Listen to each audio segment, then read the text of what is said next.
Wow, what a week for golf fans. April 24th to the 27th, 2025. Mm, Just packed with action across the globe. absolutely. Some really thrilling finishes. We've gathered all the results from the big tournaments, and, well, our mission here is to dive deep, cut through the noise, and pull out the really key stories for you. Yeah, not just a list of winners, but the stuff that makes you think, the context. Exactly. So we'll be looking at, let's see, the Chevron Championship, the LPGA Major, Right. then the Zurich Classic on the PGA Tour, the team event, Always a fun one. LIV Golf in Mexico City, the DP World Tour's Hannon Classic, and also the Epson and Korn Ferry Tours. Covering all the bases, basically. Uh, A good snapshot of the pro game right now. okay, so let's jump in. Where else to start but with a major? The Chevron Championship. Yep, down at the club at Carlton Woods, Texas. And it definitely delivered major drama. You're not kidding. Mao Saigo from Japan, she took the trophy. Finished at 7 under par, 281 total, great score. Solid playing for sure. But the way she won, I mean... That playoff, that's the big story, isn't it? Oh, absolutely. An unprecedented five-player playoff. Can you imagine? Yeah. 5 players all tied after 72 holes in a major. Just incredible pressure. Right. Who are the others again? Let's see. It was Runing Yen, Aryo Junagarn, Hyo Jo Kim, and Lindy Duncan. All locked at 7 under with Saigo. Wow, what a leaderboard. And what's really fascinating, is that this isn't just Saigo's first LPGA win. Which is huge in itself. Right. But it's also the very first time a player from Japan has won this specific major. History made right there. That adds like a whole other dimension. It really does. And the money. Well, the stakes were massive. Saigo walks away with $1.2 million. Talk about starting your LPGA win account with a bang. Your first win, a major, over $1 million. Amazing. And she birdied the first playoff hole to win it.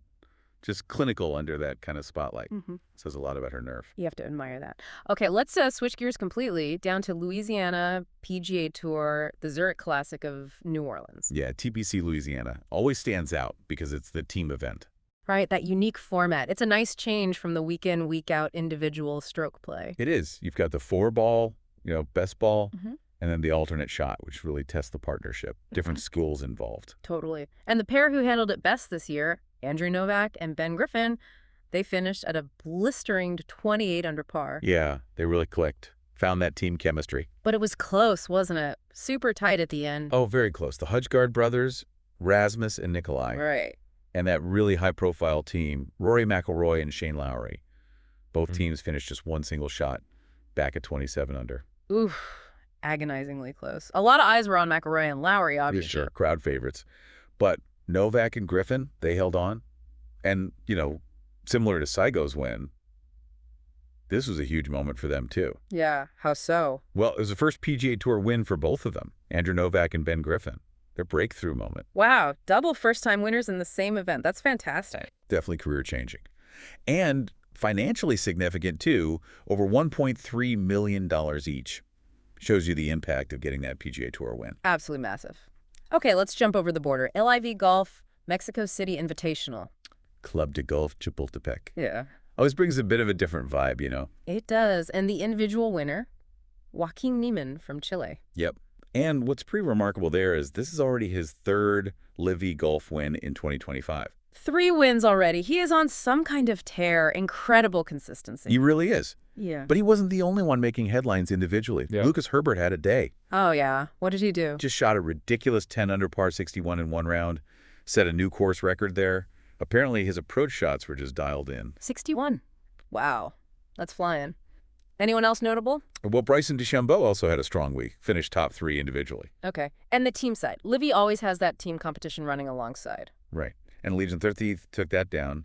That's the team with John Rahm, Terrell Hatton, Caleb Surratt, and Tom McKibben. Combined score of 28 under. That's a stacked team. Lots of talent there. No kidding. And the money in LIV, well, it continues to be a major factor. Neiman got $4 million for the individual win. $4 million. Yeah.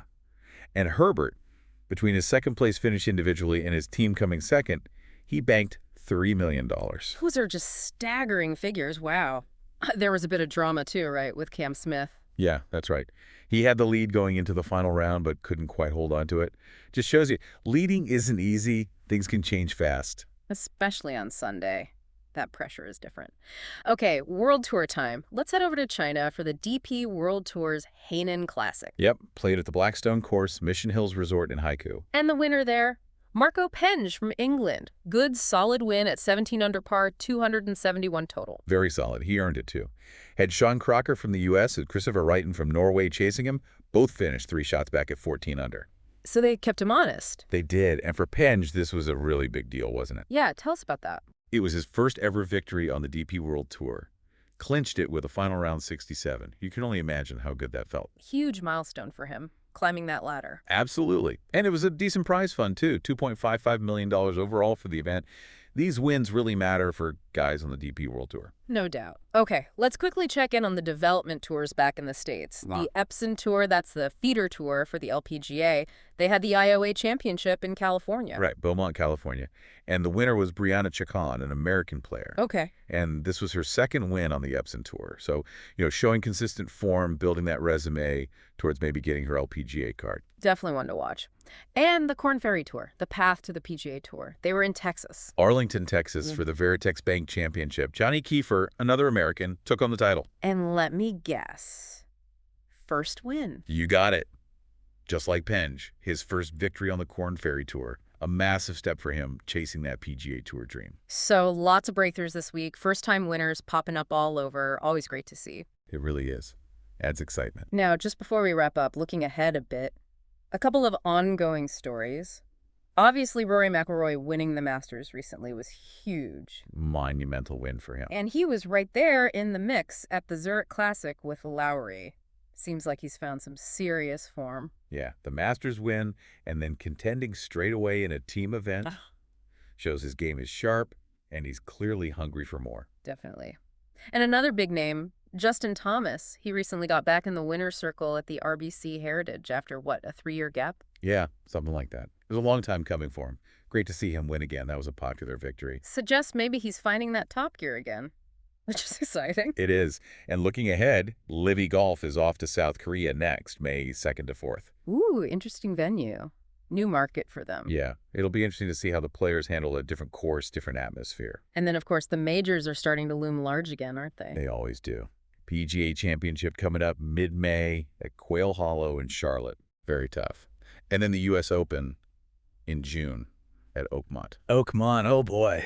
That's always brutal. One of the ultimate tests in golf. So, yeah, plenty of huge events on the horizon. Definitely. So, wrapping up this whirlwind week of golf. I mean, the big takeaway for me is just the sheer variety. Diverse winners, different tours. Yeah, that 5-player playoff in a major, you don't see that often. Right. And all those breakthrough wins, we talked about life-changing moments for those players. And just seeing winners from Japan, the U.S., England, Chile, playing everywhere from Texas to China to Mexico, really highlights how global the game is. It really does. And, looking at all these results together, it's striking how different the competitions were. You mean like the individual stroke play versus the team format? Exactly. You've got the intense pressure cooker of a major or LIV's individual race versus the strategy and teamwork of the Zurich Classic. Yeah, completely different demands on the players. It makes you wonder, doesn't it? How do those contrasting formats affect, well, not just the player's strategy, but how we as fans engage with it all? Do we connect differently with a team win versus a solo triumph? That's a good question. And with all these first-time winners alongside the established stars, what's this telling us about where pro golf is heading right now? Who are the real rising talents we need to keep an eye on as the season goes on? Yeah. Definitely some things to chew on. There are lots to think about as the golf world keeps spinning.